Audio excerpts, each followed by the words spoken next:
Shalom, Bapak, Ibu, Saudara-saudari yang dikasihi oleh Tuhan Yesus Kristus.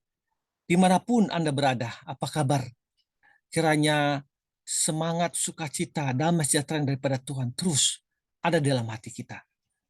Baik, pagi ini kita akan dengar-dengaran firman Tuhan. Mari kita siapkan hati kita di pagi hari ini. Sebelumnya kita bersatu di dalam doa. Bapa dalam kerajaan surga, terima kasih Bapa untuk penyertaan-Mu pada satu malam penuh hingga kami boleh bangun di pagi hari ini Tuhan dalam keadaan tidak kurang satu apapun.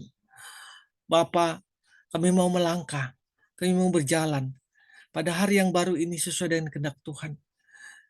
Datanglah Engkau di tengah-tengah kami, beracara Engkau seluas-luasnya dalam hati kami. Agar apa yang kami lakukan, apa yang kerjakan, apa yang kami ucapkan, apa yang kami pikirkan, sesuai dengan kehendak Tuhan. Kami juga berdoa buat rekan-rekan kami yang mengalami kelemahan tubuh karena sakit penyakit. Kiranya Tuhan yang memberikan kesembuhan bagi mereka. Melalui obat-obat yang mereka makan. Melalui tangan-tangan medis yang menangani mereka. Kami juga berdoa buat orang-orang yang mengalami pergumulan kehidupan karena faktor ekonomi. Juga karena kepahitan hidup, kekecewaan hidup. Tuhanlah yang menyiraminya dengan kasih dan damai yang daripada Tuhan. Sehingga mereka boleh bangkit lagi bersamamu ya Bapak. Terima kasih Tuhan, kami siap untuk mendengar di dalam nama Tuhan Yesus. Amin. Baik, Bapak Ibu yang dikasih Tuhan, judul kita pada hari ini adalah orang yang berpengaruh. Orang yang berpengaruh. Landasan firman Tuhan diambil dari Matius 13 ayat 33. Hal kerajaan surga itu seumpama ragi yang diambil seorang perempuan dan diadukan ke dalam tepung terigu 3 sukat sampai khamir seluruhnya. Kita akan baca lagi di Matius 5 ayat 13 sampai 15.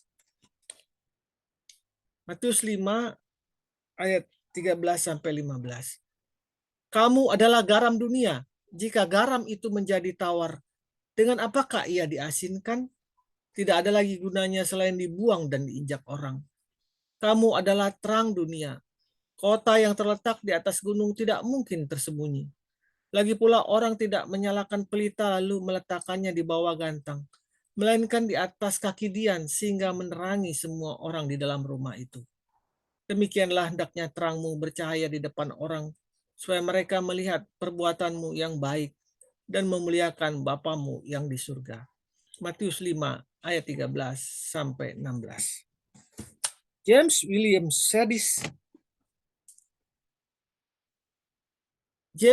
Sidis adalah seorang yang sangat cerdas.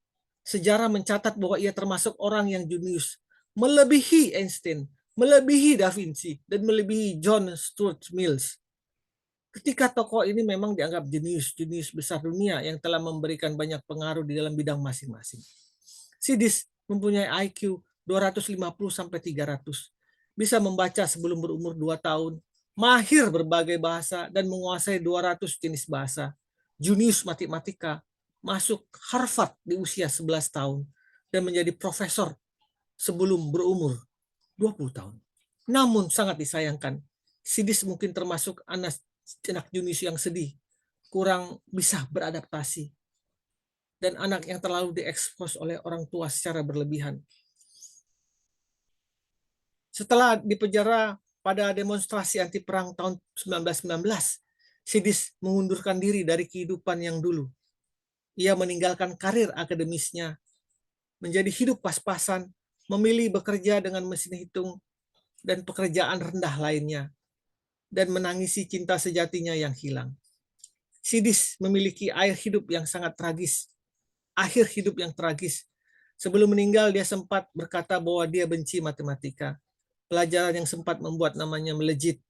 Dia meninggal tahun 1944 pada usia 46 tahun.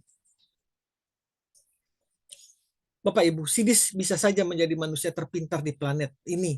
Namun karena dia memutuskan untuk tidak memberikan kontribusi apa-apa bagi dunia ini, maka pengaruhnya pada dunia pun tidak ada.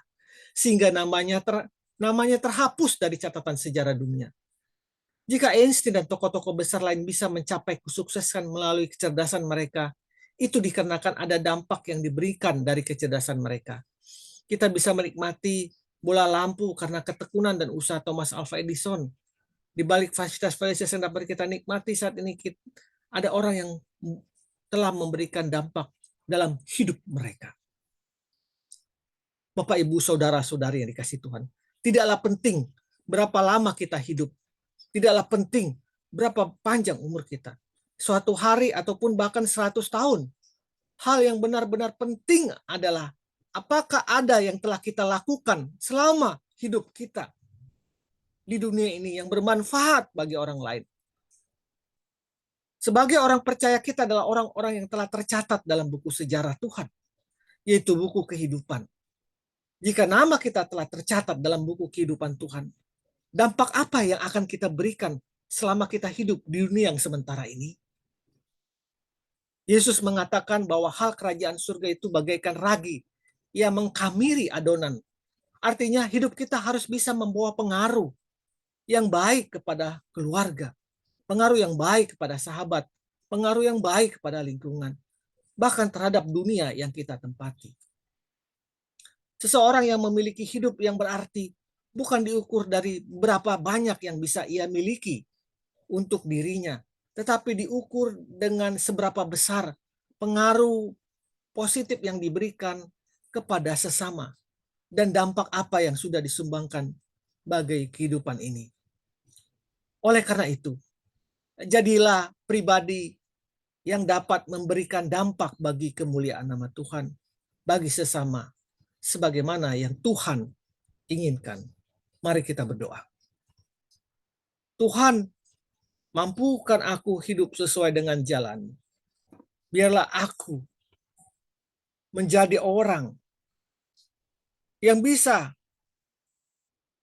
membawa pengaruh untuk kemuliaan nama Tuhan. Dalam nama Tuhan Yesus, amin. Keberhasilan seseorang dalam hidup dinilai dari kemampuannya membawa pengaruh kepada orang lain. Selamat pagi, selamat berkarya. Tuhan Yesus memberkati. Amin. Amin. Amin.